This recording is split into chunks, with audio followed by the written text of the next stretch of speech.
Le Deutéronome, chapitre 10. En ce temps-là, l'Éternel me dit, taille 2 tables de pierre comme les premières, et monte vers moi sur la montagne. Tu feras aussi une arche de bois. J'écrirai sur ces tables les paroles qui étaient sur les premières tables que tu as brisées, et tu les mettras dans l'arche. Je fis une arche de bois d'acacia, je taillai 2 tables de pierre comme les premières, et je montai sur la montagne les 2 tables dans ma main. L'Éternel écrivit sur les tables ce qui avait été écrit sur les premières, les 10 paroles qu'il vous avait dites sur la montagne du milieu du feu, le jour de l'assemblée. Et l'Éternel me les donna. Je retournai et je descendis de la montagne, je mis les tables dans l'arche que j'avais faite, et elles restèrent là comme l'Éternel me l'avait ordonné. Les enfants d'Israël partirent de Béhéroth Béné Yaakan pour Moséra. C'est là que mourut Aaron et qu'il fut enterré. Éléazar, son fils, lui succéda dans le sacerdoce. Ils partirent de là pour Gudgoda, et de Gudgoda pour Yotbata, pays où il y a des cours d'eau.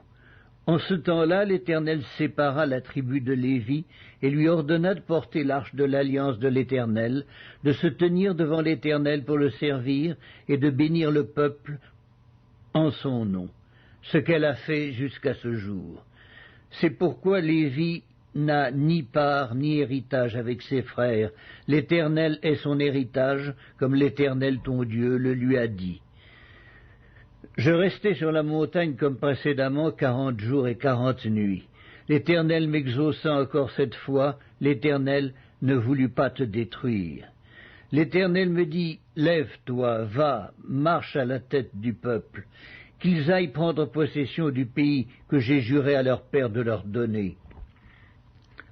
Maintenant, Israël, que demande de toi l'Éternel ton Dieu, si ce n'est que tu craignes l'Éternel, ton Dieu, afin de marcher dans toutes ses voies, d'aimer et de servir l'Éternel ton Dieu de tout ton cœur et de toute ton âme.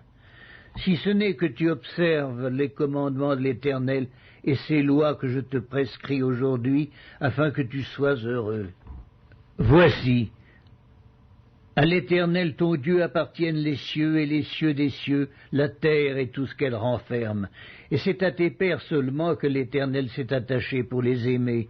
Et après eux, c'est leur postérité, c'est vous qu'il a choisi d'entre tous les peuples, comme vous le voyez aujourd'hui. Vous circoncirez dans votre cœur et vous ne roidirez plus votre cou.